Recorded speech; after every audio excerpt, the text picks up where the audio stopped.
Ali nih, Ustaz. Ya. Yang salah satu seru kan kisah romansanya nih, Ustaz. Yang mungkin sedikit sneak peek nih, Ustaz ya. Saingannya, nggak kaleng-kaleng. Termasuk sahabat nih, tapi nah itu gimana nih, Ustaz? Ini mungkin banyak yang di sini anaknya jomblo akut, udah 5 kali syawal nggak nikah-nikah kan, Masya Allah. atau gimana nih, atau mau motivasi nih, Ustaz. Ya, ya. Karena lebih romantis daripada Romeo and Juliet nih, Ustaz. Masya Allah. Baik, teman-teman dirahmati Allah. Ijo lumut, ada istilah ijo lumut ya. Apa tuh? Ikatan jomblo lucu dan imut. Ya. Tapi sekarang sudah visa, jomblo visa billah. Bukan Jonas ya, Ustaz. Bukan Jonas. Teman-teman dirahmati Allah Subhanahu wa taala, kalau berbicara tentang Ali radhiyallahu anhu warḍah, memang seringkali dikaitkan dengan kisah cintanya dengan putri Rasulullah sallallahu alaihi wasallam. Jadi Ali itu diasuh oleh baginda sallallahu alaihi wasallam sejak usia 6 tahun.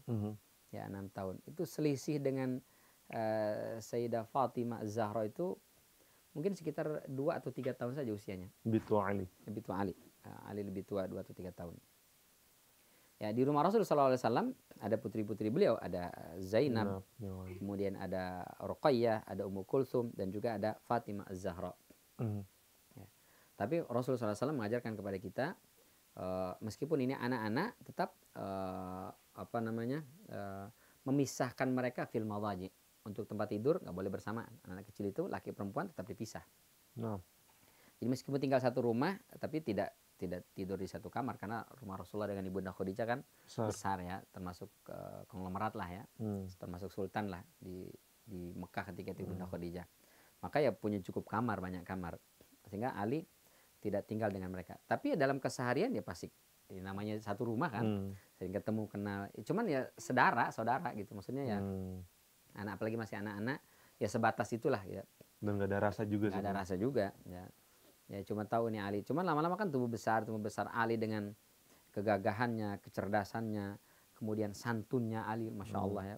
Ali itu meskipun anak kecil tinggal di rumah Rasulullah, diasuh oleh Ibunda Khadijah, terus bapaknya adalah Abu Thalib yang merupakan sesepuh yang sangat dihormati di Mekah, tapi tidak menjadikan beliau sebagai sosok pribadi yang gue nih, bukan ya.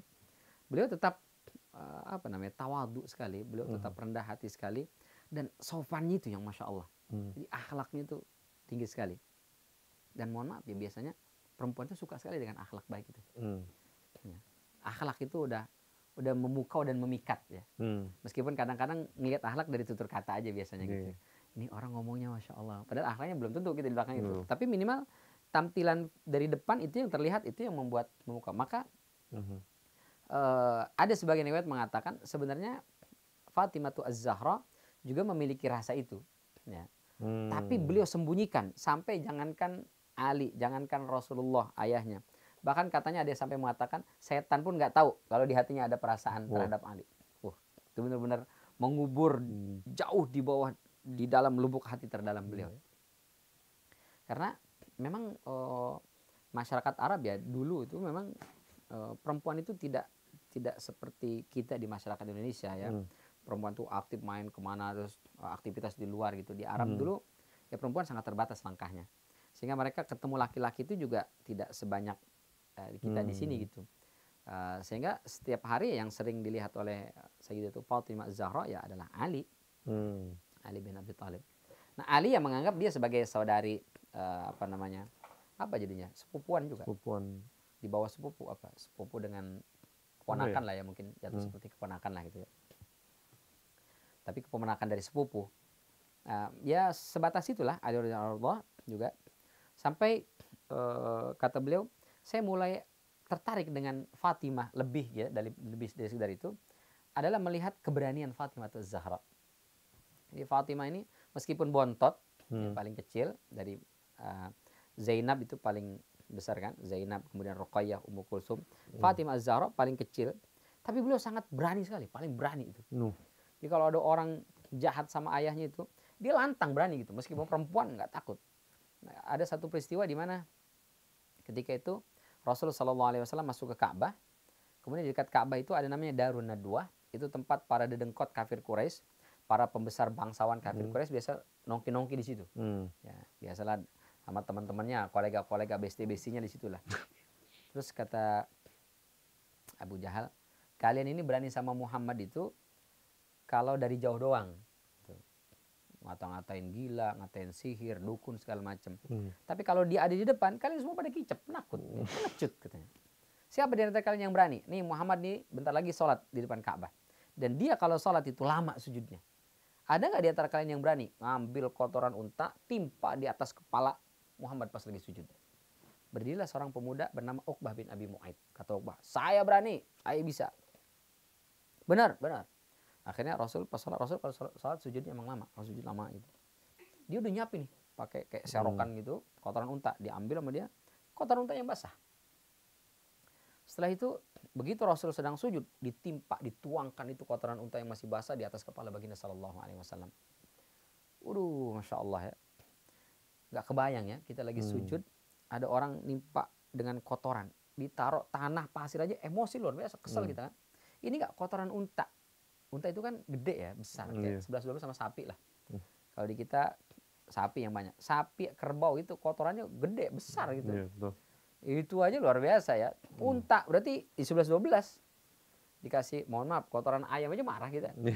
Kotoran kambing biarpun kering marah kita. Ini apalagi kotoran unta besar dan basah. Ditaruh di atas kepala lagi sujud. Masya Allah.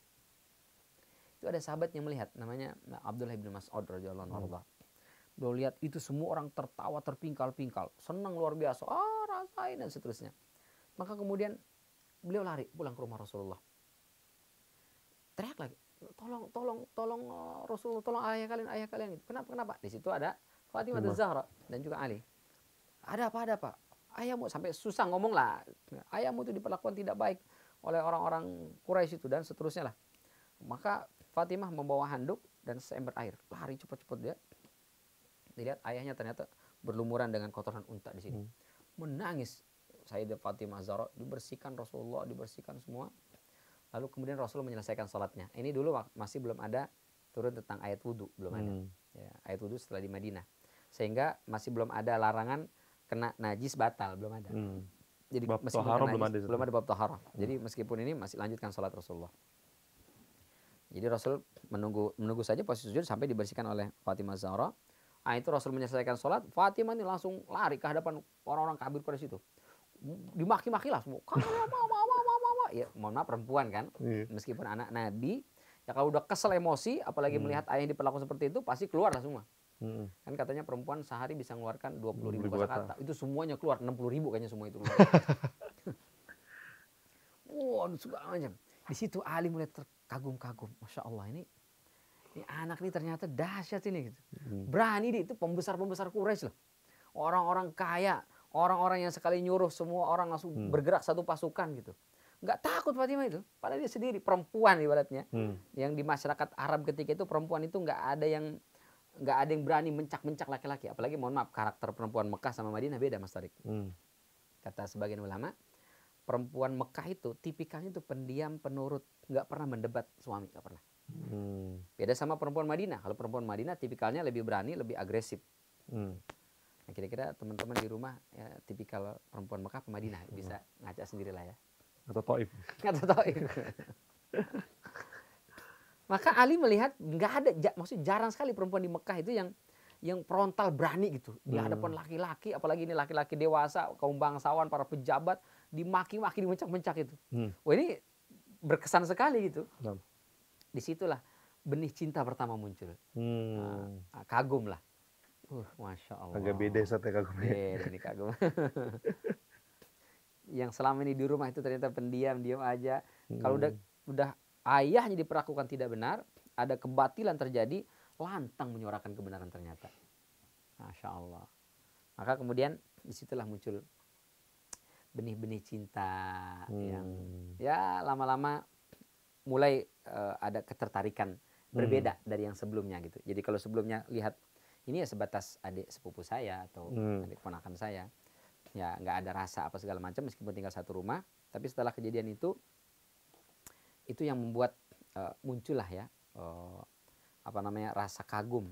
Ya, benih-benih cinta. Benih-benih cinta lah ya. ya mulai dari kagum. Tapi ya Ali adalah pemuda yang sangat baik, sangat sopan tadi. Dia tidak mengungkapkan rasa ketertarikannya. Jadi nggak kemudian setelah itu jadi semakin dekat, jadi nongki berdua, PDKT. Enggak, ya itu bukan tipikal Ali ya. Kalau kita kan boleh juga nih, boleh nomornya dong. Sok pinjam apa gitu kan. Sok minta informasi apa, akhirnya tukeran WA dan seterusnya, PDKT gitu. Nah Ali bukan tipikal seperti itu. Beliau adalah pemuda yang sangat menjaga tata krama, menjaga sopan santun. Bahkan kenapa ada penyematan karramallahu wajhah? Ya. Ali itu kalau yang lain kan radhiyallahu anhu. Kalau Ali selain radhiyallahu anhu arda, beliau ada penyematan karramallahu wajhah. Jadi kalau sebut Ali karramallahu wajhah, semoga Allah muliakan wajahnya. Karena beliau adalah orang yang sangat menjaga pandangan.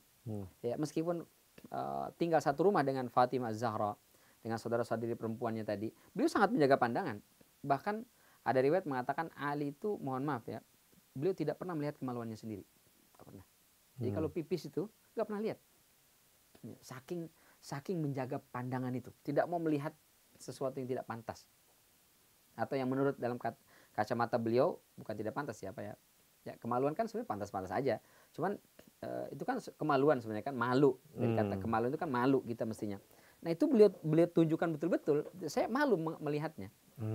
Jadi melihat kemaluan sendiri aja nggak berani. Apalagi misalnya melihat lawan jenis gitu dengan tatapan nauzubillah min dzalik syahwat misalnya. Itu nggak ada sama sekali. Maka beliau adalah tipikal pemuda yang sangat menjaga kehormatan dan kemuliaan. Dan ini yang justru biasanya malah membuat perempuan malah suka gitu kan. Perempuan kalau dilihatin terus kan malah, ih apaan sih? Cowok ganteng nih, tapi ngeliatin dia terus, apaan sih gitu. Biasanya malah nggak suka gitu. Tapi kalau yang, oh dia nggak ngelirik-ngelirik saya ya gitu. Dia suka sih nggak sih? Itu justru malah kepo, jadi penasaran kan. Mengundang rasa pengen tahu lebih dari perempuan. Gitu. Jadi kalau teman-teman ingin mendapatkan perhatian perempuan, belajar dari Ali sebenarnya. Yang jomblo ya? Yang jomblo. Tapi ngaca juga gitu. Ali begitu ganteng. Iya. Tampan, berakhlak. Gitu. Kalau kita udah mohon maaf misalnya akhlaknya kurang bagus, tampangnya juga kurang bagus gitu. Janganlah ya. Kalau kita kurang di akhlak, maka kurang di tampang, perbaiki akhlak. Ya. Saya dulu termotivasi ada ulama dari Maghribi, Maroko. Ya Maroko Aljazair lah dulu sebut Maghribi. Bilang, apa kata dia itu? Kecerdasan seseorang berbanding lurus dengan rona wajah. Jadi semakin luas wawasan seseorang, semakin cerdas dan pintar seseorang, wajahnya itu enak dilihat.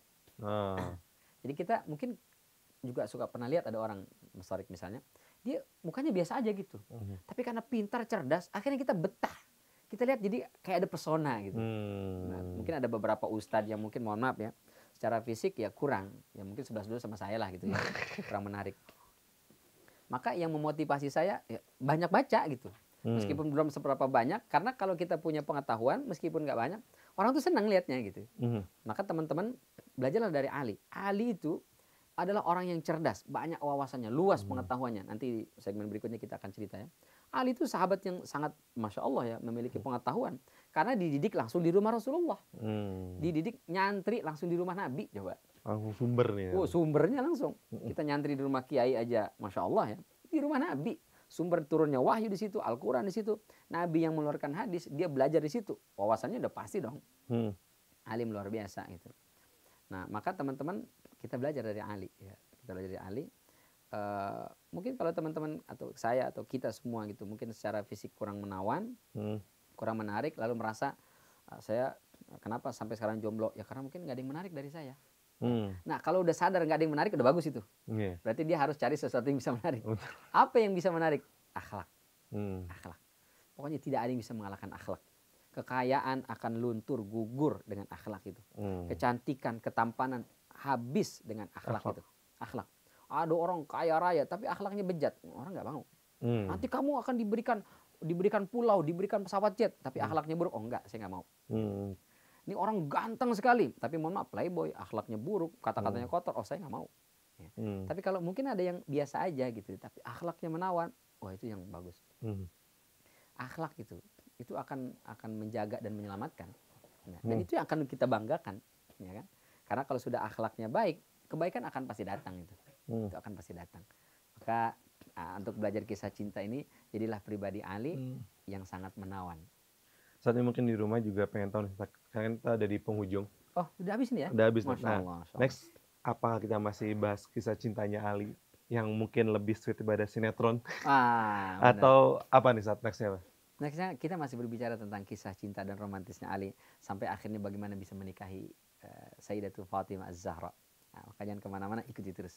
Ustaz, jazakallah khair, barakallahu fiik. Semoga ini menjadi ilmu yang baru. Amin. Dan motivasi bagi yang jomblo, Ustaz. Kalau mukanya kurang, akhlaknya harus diperbaiki, Ustaz. Nah, sobat muslim dimanapun berada, kalau misalnya ada pertanyaan, bisa langsung DM Instagram kami @mnc.muslimtv. Wabillahi taufiq, wassalamualaikum warahmatullahi wabarakatuh.